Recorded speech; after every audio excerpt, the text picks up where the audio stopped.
3 years ago, I picked up a camera because I thought car photography looked cool. And like most beginners, I had absolutely no idea what I was doing. My first photos, honestly, pretty rough. But after a lot of shoots, many clients, and a whole lot of mistakes, I started to figure out what actually matters. So in this video, I want to share the 5 biggest things I learned after 3 years of car photography. Some things I wish I knew when I started. Number 1. Going out and shooting whenever and wherever. When I started, I watched a lot of YouTube videos about angles, how to edit, how to do all this. And yes, they do help a lot, but the one thing that helped me the most was just going out and shooting. I used to take out my own car, drive around, look for locations, and just try to get some cool shots. I didn't know what I was doing back then. I barely even knew what the basics of the camera was, but I learned angles that way. I learned lighting that way. Everything I've learned is basically just me going out and trying to do something. The more you shoot, the faster you improve. That's pretty much with everything. You learn angles by taking bad angles. You learn lighting by shooting in bad light. And you pretty much learn what works and what doesn't just by experimenting. The second thing I want to talk about is gear does not matter as much as you think, especially when you're just starting off. I started with a very basic setup, nothing fancy. I had a Canon 700D,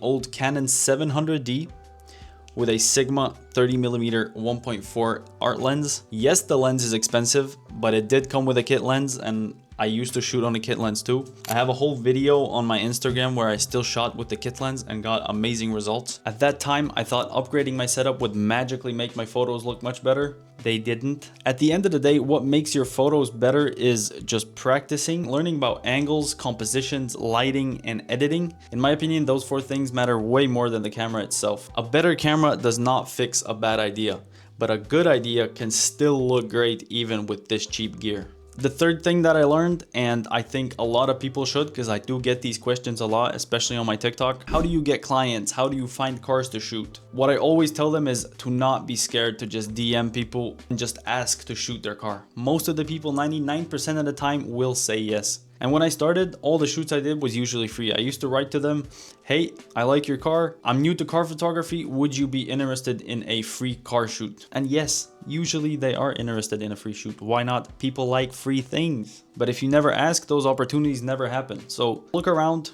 find your local people with cool cars and just send them a DM. Trust me, you're gonna get that shoot. Number 4, editing is half the photo. This was one thing that I didn't really think that much about when I started off.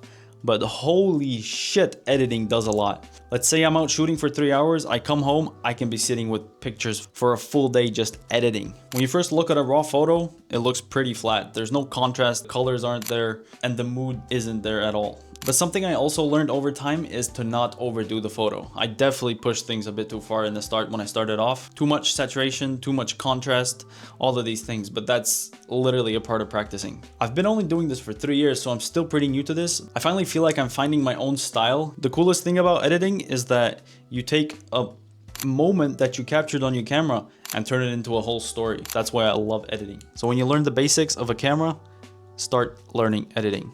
Last thing I learned is that consistency is the one thing that will always make you better. I didn't get better after one shoot. I didn't get better because of one edit. Week after week, shoot after shoot, edit after edit. Progress in photography happens slowly, but trust me, if you keep going for 1 year and look back, the progress is gonna be insane. I've done that and I keep doing it every year. Even now, when I look back at my pictures from 1 year ago, it doesn't compare to what I take now. The one thing that helped me a lot is I started uploading POV videos on my Instagram and TikTok of me just filming my shoots and showing the photos. I did get a lot of tips and I just learned so many new things from that. Of course, you have the occasional absolute dog shit comment, but if you can look away from those, it helps you a ton to get people's advice on things from people that actually have been doing this for way longer than me. With that being said, I'm still very new to photography, but I decided to make this video and tell you guys what made me get better in the beginning phase and throughout these 3 years. And if you're just starting out with car photography, I do hope this video helps you some way or another. And also, if you've been shooting for a while now,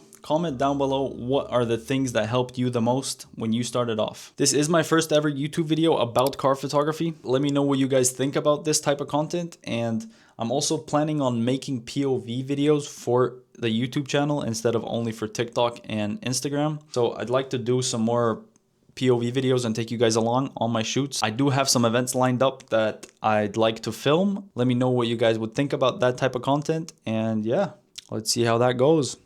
Peace.